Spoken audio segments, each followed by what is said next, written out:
Johnny Carson looked at the movie star who showed up 3 hours late with a cocktail and said 3 words that destroyed his career in front of 20 million people. This is the 90-second execution that reminded Hollywood respect isn't optional. March 8th, 1979, Studio One in Burbank. A Thursday night taping of The Tonight Show, and something was very, very wrong. Johnny was mid-monologue, riffing about gas prices and the new Star Trek movie. The audience was eating it up. They had no idea their host was performing without a net.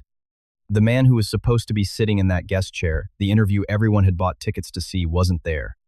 Backstage, Fred de Cordova, the show's executive producer, was chain-smoking his fourth cigarette in 20 minutes.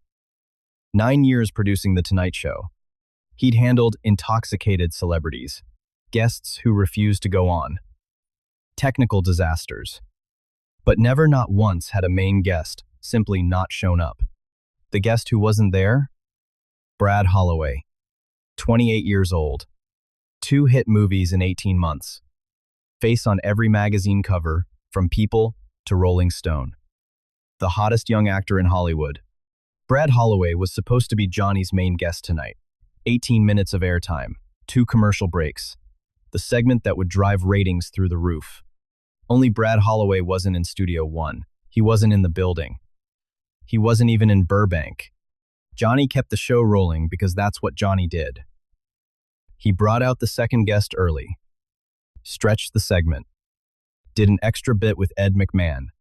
The audience laughed, applauded, had no idea their host was covering for a no-show. But the people who knew Johnny, the crew who'd worked with him for years, they could see it. The way his jaw tightened between jokes. The way his smile didn't quite reach his eyes. The way he touched his tie. A tell that meant he was calculating, thinking, deciding.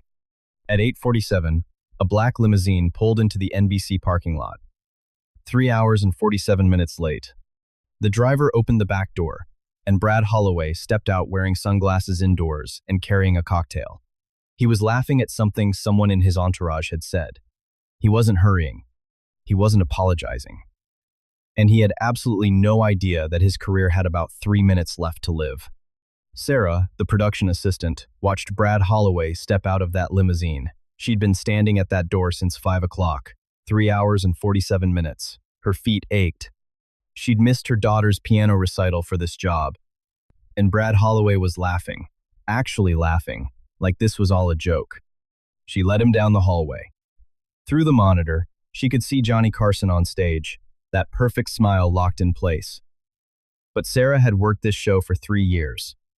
She knew Johnny's tells, the way he touched his tie, the slight tightness in his jaw. Johnny Carson was furious. Brad didn't notice. He was checking his hair in a compact mirror, adjusting his collar, completely oblivious to the storm he'd just walked into. What Brad didn't know, what his publicist should have told him, what his agent should have screamed at him, was that Johnny Carson had just asked Fred de Cordova a question that would end careers. Do we actually need this kid? To understand why that question was a career-ending sentence, we need to go back 18 months. 18 months earlier, Brad had been a struggling waiter in West Hollywood serving burgers at a diner on Sunset Boulevard. 4 years of rejection, callbacks that went nowhere. He was handsome, 6 feet 2 inches, classic leading man looks, but so were 5,000 other guys in Hollywood. Then came the audition for Night Runner, low-budget crime thriller, unknown director. Brad got the part. The movie made $30 million on a $2 million budget. Critics called him a revelation. Suddenly, Brad Holloway wasn't a waiter anymore. He was a movie star. The second movie, The Last Summer, made $75 million. Brad was on the cover of People, Rolling Stone, Esquire, and now, Johnny Carson wanted him. Here's what fame did to Brad Holloway in 18 months. It convinced him the rules didn't apply anymore. On the set of The Last Summer, the story started. Not whispers, actual incidents. Tuesday morning, 9:30 ante-meridium call time. Brad showed up at 11. 47 crew members stood around for 90 minutes. The director pulled Brad aside. Brad, we can't start without you. These people have families. Brad smiled. Yeah, Sorry, man. Traffic. There was no traffic. He'd been finishing breakfast at a cafe 3 blocks away. Thursday afternoon. Brad decided he didn't like his dressing room. I need it repainted. Now. They repainted it. 45 minutes lost. 47 crew members standing around, again. By the end of filming, Brad Holloway had a reputation. Talented? Absolutely. Bankable? Without question. Professional? That was the problem. His agent, Marty Rosen, saw the warning signs. He sat Brad down 1 month before The Tonight Show, booking at Musso and Frank's. Brad, The Tonight Show isn't just publicity. It's a test. Johnny can make you or break you. Brad smiled, that movie star smile. Marty, Carson needs me more than I need him. I'm the guy bringing in the audience he wants. Marty's hands were shaking not from age, from frustration. That's not how it works. Presidents reschedule for him. Sinatra shows up early. You do not make Johnny Carson wait. Brad wasn't listening. He was looking at himself in the window reflection. He had an entourage, now 3 people, whose entire job was to tell him yes. By March 1979, the industry was whispering. Talented? Absolutely. Box office gold? Definitely. But impossible to work with. Directors were starting to hesitate. Producers were adding penalty clauses to contracts. But Brad didn't hear the whispers. He heard the applause. He saw the magazine covers. When his publicist confirmed The Tonight Show booking for March 8th, Brad said something that would be repeated in Hollywood for decades. 4 words that proved he'd learned nothing. They always wait for me. If you're already hooked by this story of arrogance and consequences, hit that subscribe button because we're just getting to the moment that changed Hollywood forever. 6 hours before Brad's limousine pulled into that NBC parking lot, Studio One was buzzing with excitement. Call time, 5 o'clock. 3 hours for makeup, wardrobe, pre-interview. Standard procedure. 5 o'clock came. No Brad Holloway. Fred tried the publicist's line. 4 rings. Voicemail. He tried Brad's agent. The assistant said she'd call back. She didn't. In the makeup room, Linda Chen had been doing hair and makeup for The Tonight Show for 6 years. She stood by her station, brushes laid out, powder ready. She'd turned down a wedding that weekend to be here tonight. Big star. Big show. Big opportunity. The chair in front of her remained empty. A rushed assistant finally answered Fred's 7th call. He's on his way, just running a little behind. Traffic happens. Fred told the team to stay ready. In the sound booth, Mike Patterson was running checks on the microphones. He'd been with The Tonight Show since 1972. Tonight was supposed to be special. His daughter was in the audience. First time she'd ever seen him work.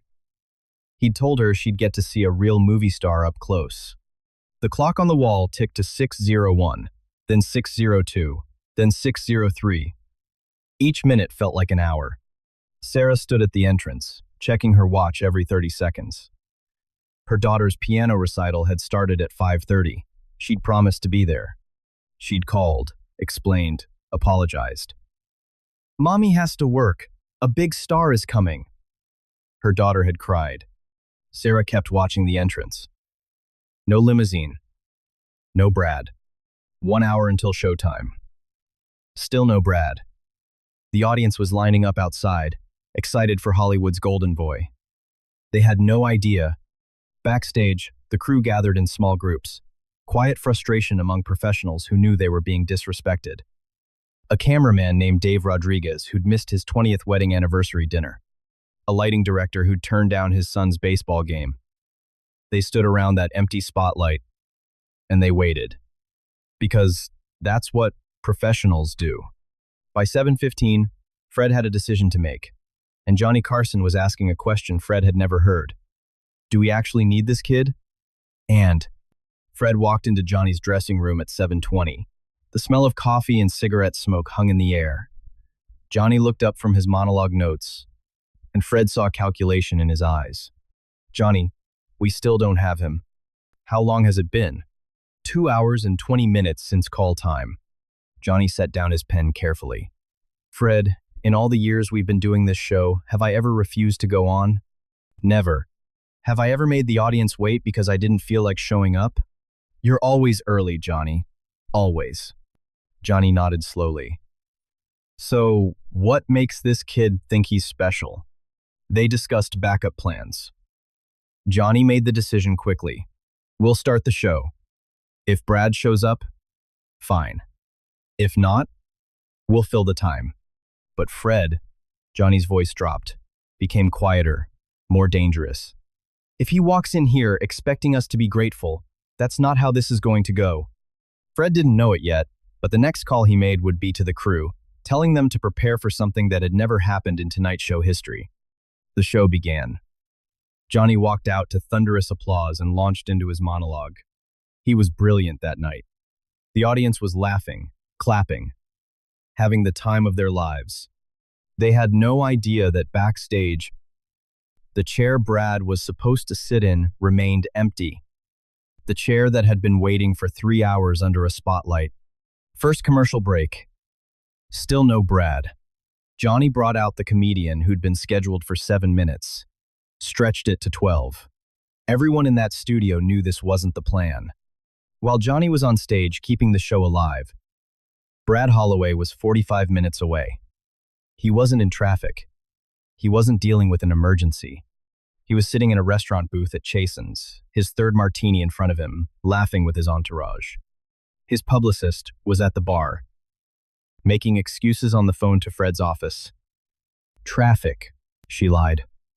Brad heard her and laughed. He actually laughed. Back in Studio 1, Fred checked his watch, 8:32 post-meridian. In the restaurant, Brad ordered another drink. In Studio 1, Johnny touched his tie between jokes. Brad had no idea those two actions were connected, because Johnny Carson's tells were legendary among his crew. Touch the tie meant he was making calculations. Calculations about ratings, about respect, about standards, and Brad Holloway had just been calculated out of a career. Fred's assistant burst into the production booth. I got through to Brad's driver. They're pulling into the lot now. Fred walked to Johnny's desk during the commercial break. Johnny's response was quiet. Dangerously quiet. Have him wait in the green room when he gets here. I'll decide if we're using him. Brad Holloway walked into NBC Studios at 8:47 wearing sunglasses indoors and carrying a drink. The crystal tumbler still had ice in it. He'd brought it from the car. His suit was expensive, but wrinkled. His hair was perfect, though. He'd checked it 3 times in the limo. He didn't apologize. He didn't explain. He looked at Sarah and said, "Is Carson ready for me?" That's when Fred knew this wasn't going to end well. Sarah's voice was controlled, professional, despite the fury building inside her. "Mr. Holloway, where have you been? You were supposed to be here at 5. Brad barely looked at her. He was still wearing those sunglasses indoors. "I was busy." "What's the problem?" "The problem is, it's almost 9. Brad waved his hand dismissively, and the ice in his drink rattled. Fred appeared in the hallway. "Brad, you're 3 hours late." Brad smiled, that movie star smile. "Fred, hey, traffic was crazy. Man, Los Angeles. You know, there was no traffic. We've been calling everyone on your team for hours." "Where were you?" "Look, I had some things to handle. But I'm here now." "So what's the issue?" "The issue is we started taping at 8. Without you, you missed your segment." Around them, crew members had stopped working. Dave Rodriguez, Mike Patterson, Linda Chen. They were all watching. Angry. Resentful. Waiting to see if this kid would finally face consequences. Brad's confidence returned. He took off his sunglasses, revealing bloodshot eyes. "Okay, so put me on now. Tell him I'm ready whenever he is. I'm the reason half those people tuned in tonight anyway." Fred didn't respond. He just turned and walked toward the stage. He found Johnny at his desk during commercial. Ed McMahon was standing nearby, arms crossed, jaw tight. "Johnny, Brad's here." Johnny didn't look up from straightening his note cards. "Did he apologize?" "No. He asked if you were ready for him." Johnny's hands stopped moving. His mask dropped. The professional smile vanished. What was left was pure disappointment. Not anger, disappointment. Like a father who'd expected better and just realized he wasn't going to get it. Ed McMahon shook his head. That kid has no idea what he just walked into. Johnny was quiet for a long moment. Then he looked at Fred, his voice calm, controlled, final. Bring him to the stage. I'll handle it. Backstage, Brad was checking his hair in a compact mirror, smiling at his reflection. He thought he was about to charm 20 million Americans. He thought his talent and his face and his two hit movies made him untouchable. He had no idea his career had about 90 seconds left to live. The production assistant who escorted Brad to the green room would later tell reporters she knew. The moment she saw his face, that arrogant smile, that complete lack of awareness, she knew this wouldn't end well. But she led him there anyway. Because that was her job. The audience had no idea what was coming. They saw Johnny Carson signal for a commercial break early. They saw him stand up from his desk, something he rarely did, and they saw his face do something they'd never seen before. The smile was gone. The affable late-night host had disappeared. What remained was something harder, colder, more honest. The commercial break was called at 8:51. Johnny stood, walked around his desk, positioned himself center stage. The audience murmured. This wasn't normal. Folks, Johnny said, his voice carrying across the studio. We're going to do something a little different right now. The audience quieted immediately. You could hear the ventilation system, the shuffle of cameramen adjusting positions, the subtle hum of equipment. Many of you came here tonight to see our main guest, Brad Holloway. The audience perked up. Yes, that's exactly why they'd come. Brad was scheduled to be here at 5 o'clock this afternoon. That's how television works. Guests arrive early for makeup, for sound checks, for coordination with the crew. It's a team effort. Johnny paused. The audience was starting to sense something was wrong. Brad Holloway arrived at 8:47 this evening, 3 hours and 47 minutes late. A collective gasp rippled through the studio. No phone call. No explanation. No apology. He walked in, wearing sunglasses and carrying a cocktail, and when asked where he'd been, he said he was busy. The murmurs turned to understanding, disapproval, anger. Now, I've been doing this show for 17 years. I've interviewed presidents and plumbers, movie stars and teachers, and I've learned something important. It doesn't matter how talented you are. It doesn't matter how many magazine covers you're on. If you don't respect the people you work with, you don't belong here. Backstage, Brad was watching on a monitor in the green room. His smile was fading. The color was draining from his face. His publicist grabbed his arm. We need to leave, right now. This is bad, Brad. This is really bad. Brad shook her off, eyes locked on the screen. No. He's bluffing. He won't embarrass me on television. He can't. I'm too big. But Johnny wasn't bluffing. This crew, Johnny gestured to the cameraman, the sound technicians, the stagehands has been here since noon. Mike Patterson over there. Johnny pointed to the sound tech. His daughter is in the audience tonight. First time she's seen him work. He promised her she'd meet a movie star. Dave Rodriguez missed his 20th wedding anniversary dinner to be here. Linda Chen turned down a wedding to do makeup for a guest who never sat in her chair. A camera caught Mike Patterson, and his eyes were shining. Someone was finally standing up for them. And this audience, you folks came here on a Thursday night to see a show. You bought tickets. You waited in line. You gave us your time. And you deserved better than to wait for someone who thinks he's too important to show up when he's supposed to. The audience erupted. Not just applause, a standing ovation. They were standing and clapping because Johnny was honoring them.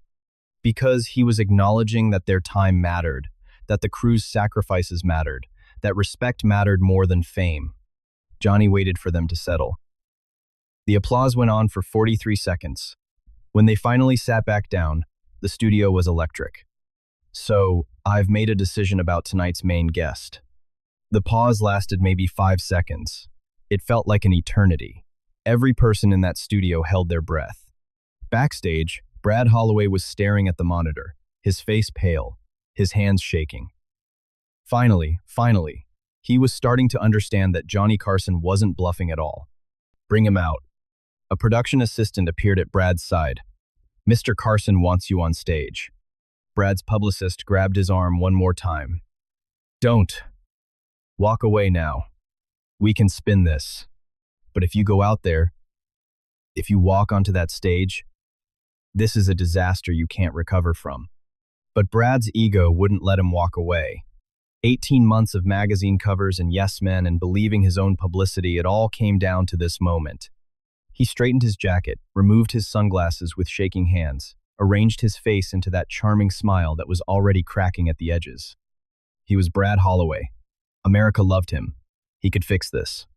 He walked through the curtain onto the Tonight Show stage. No music, no introduction from Ed McMahon, no applause, just silence. The kind of silence that happens when 300 people are holding their breath. Johnny was standing at his desk, arms crossed. A power position. Brad walked toward him. That smile still plastered on his face, hand extended for a handshake that Johnny didn't take. Hey Johnny, sorry about the... Johnny cut him off with a raised hand. The smile on Brad's face flickered, wavered, started to fade away. The studio was so quiet you could hear the cameras humming. Brad looked at the audience, expecting friendly faces. Instead, he saw 300 people staring with disappointment and hostility and something worse, pity. Look, I had some things to handle. Business stuff. You know how it is. Johnny's voice was calm but cutting. Brad, this show has been on the air for 17 years. Presidents have rescheduled for us. Elizabeth Taylor once left a dinner party to make her call time. Frank Sinatra showed up 2 hours early because he respected the crew. Brad tried to interrupt, his voice getting higher, more desperate. I know. And I appreciate. I don't think you do know. Because if you did, you wouldn't have walked in here 3 hours late with sunglasses on and a drink in your hand like you were doing us a favor. The audience was silent as a tomb. 20 million people watching at home were silent as a tomb. This wasn't entertainment anymore. This was a reckoning. Brad's face was reddening. The charm wasn't working. The smile was gone. The movie star facade was crumbling on national television. Johnny, I'm here now. Let's just do the interview. Johnny shook his head slowly, deliberately. And that's when he said it. 3 words. Quiet but absolutely clear. 3 words that would end a career and echo through Hollywood for decades. You're done here. Brad blinked. His mouth opened, closed, opened again. What? What? Johnny, louder this time, making sure every person heard him clearly. You're done here, not just tonight. You're done. The audience erupted. Some gasped. Some applauded. Some stood up. Brad Holloway, Hollywood's golden boy, was being publicly dismissed by the most powerful man in television. Brad stood there, speechless for the first time in his life. His hands were shaking. Johnny turned to the audience, ignoring Brad completely. Ladies and gentlemen, we have a wonderful second guest waiting backstage. Someone who showed up on time and respects what we do here. We'll meet them right after this break. He gestured toward the curtain. Brad's cue to leave. No handshake. No thank you. Just dismissal. Final and absolute. Brad turned, his movements stiff, mechanical. He walked toward the curtain, and with each step, his career faded. A little more. No music played. No one applauded. 300 people watched in absolute silence as Brad Holloway walked off the Tonight Show stage and into career oblivion. The chair Brad was supposed to sit in remained empty. It would stay empty. Forever.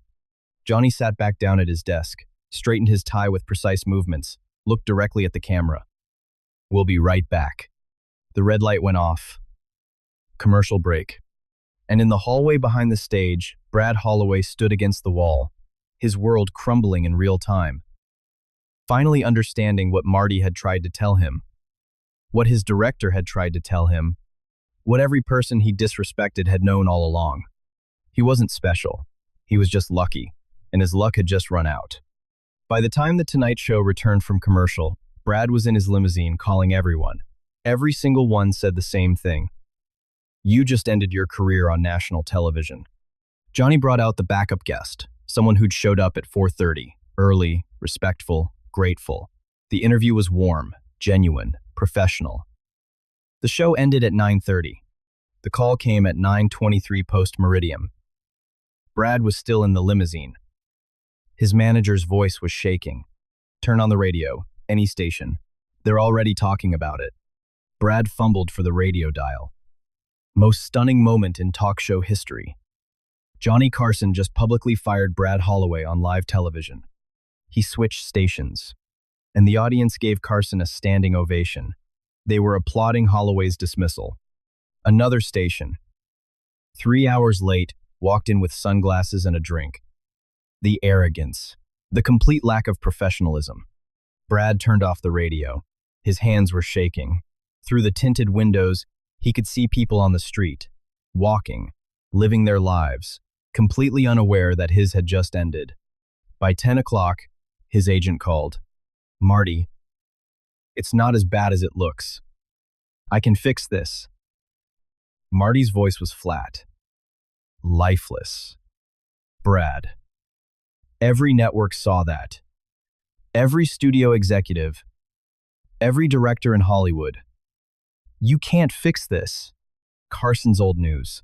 Who cares what he thinks? The silence lasted 5 seconds. Then Marty spoke, his voice with an edge Brad had never heard. Everyone cares what he thinks.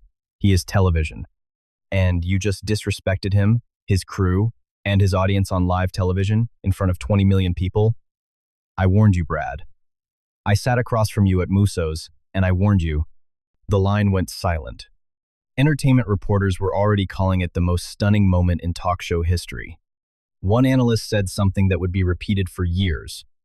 Brad Holloway walked onto that stage a movie star and walked off a cautionary tale. Back in Studio One, after the audience had left, the crew gathered on the stage, and they gave Johnny Carson a standing ovation. The kind you give when someone has defended you, stood up for you, reminded the world that you matter. Dave Rodriguez had tears in his eyes. Johnny stood up for us, he said, when no one else would. Fred found Johnny in his dressing room. Johnny was taking off his tie, looking tired in a way Fred had rarely seen. In 17 years, I've never seen you do that. Johnny hung up his tie carefully. In 17 years, I've never had someone disrespect my crew like that. These people show up every day. They do their jobs with pride. They sacrifice time with their families, miss their kids' recitals and ball games and birthdays. And some kid who's been famous for 18 months thinks he's too important to give them basic respect? He turned to face Fred, his eyes hard. No, not on my stage.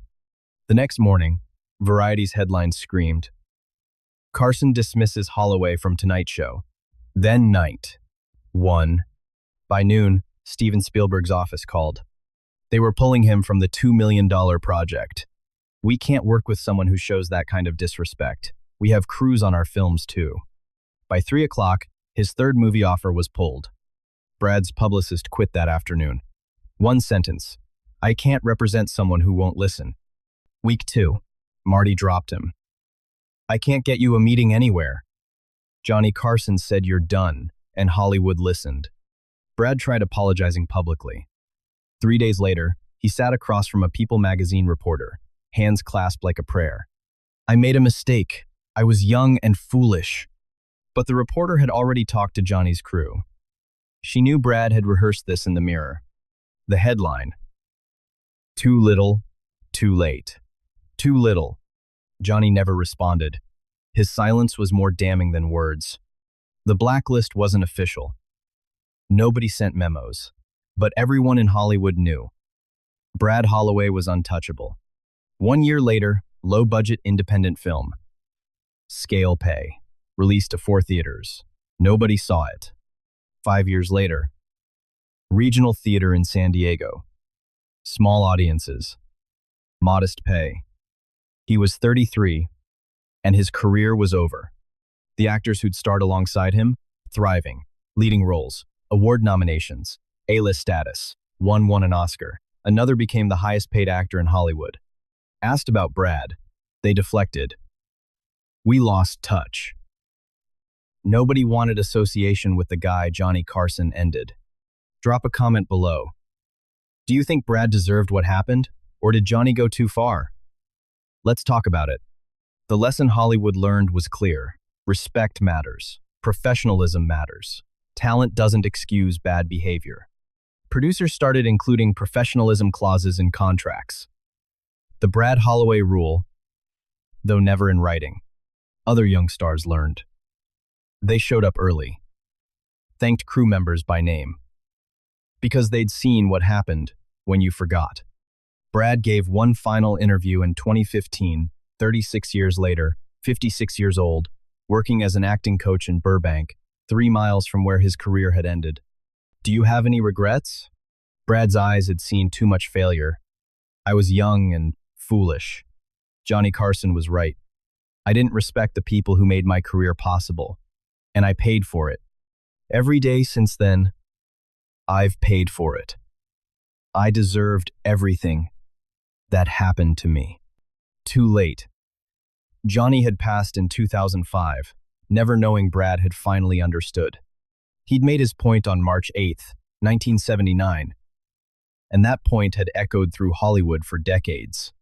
Johnny Carson retired in 1992. In his final week, a reporter asked about his most memorable moments. Johnny talked about presidents and legends, comedy bits that had become cultural touchstones. But when asked about his hardest decision, he didn't hesitate. Brad Holloway. Because I ended a career that night. I knew I was ending it. And I'd do it again. Why? What made that moment so important? Johnny's answer revealed everything about the man behind the smile. Not for me, for the crew, for everyone who shows up and does their job with dignity. Those people matter more than any celebrity. They always have. Johnny understood something fundamental that Hollywood had forgotten. Fame is temporary. Talent is common. But character, how you treat people when nobody's watching, when there are no cameras, when you think it doesn't matter, that's what defines you. On March 8th, 1979, Johnny made a choice. He could protect a young star's ego, let it slide, do the interview, get the ratings, or he could stand up for the cameraman who'd missed his anniversary dinner, the sound technician who'd been on his feet for 9 hours, the makeup artist who'd waited by an empty chair, the production assistant who'd missed her daughter's piano recital. Johnny chose the crew. In doing so, he changed Hollywood. Crew members from that night talked about it for decades. Johnny stood up for us when no one else would. Mike Patterson said in a documentary about late-night television, he reminded everyone we matter, that we're not invisible, that we deserve respect too. Directors started treating below-the-line workers differently. More respect, better conditions, fair wages. Because if Johnny Carson thought they mattered enough to end a career over, everyone else should pay attention. The incident became Hollywood legend. Film school professors at USC and NYU used it as a teaching moment. Young actors entering the industry heard the story from older actors, from directors, from crew members who'd been there. Modern stars still cite it. Ryan Gosling mentioned it in an interview about treating crews with respect. Tom Hanks referenced it when discussing professionalism. The story lived on because the lesson mattered. Johnny's philosophy was simple. We're all just people trying to do a job. Some of us happen to do it in front of cameras. That doesn't make us better. It makes us lucky. And if you can't treat people with basic human decency, you don't deserve the luck. Johnny Carson had all the power that night. He could have looked the other way, prioritized ratings over respect, let Brad's arrogance slide because he was a box office draw. But Johnny remembered something more important, the crew member who'd sacrificed family time, the audience that gave their Thursday evening, the production assistant who stood at a door for 3 hours, the standards that separated professionals from pretenders. 3 words. You're done here. Not in anger. Just quiet, firm, final. Judgment from a man who knew exactly who he was and what he stood for. Brad Holloway had everything: talent, looks, opportunity, blockbuster movies, magazine covers, the world at his feet. He lost it all in 3 words because he forgot one truth. Respect isn't optional. It's everything. The question isn't whether Brad deserved what happened. It's whether we still believe respect matters. In a world of influencers and viral moments, would Johnny's decision even make sense today? For those who lived when handshakes meant something, when showing up on time wasn't negotiable, Johnny's choice wasn't controversial. It was necessary. It was justice. Brad Holloway's legacy isn't his two-hit movies. It's his downfall. A reminder that character matters more than talent, that respect matters more than fame, that how you treat people nobody sees defines who you really are. Johnny Carson saw that, lived that, defended that.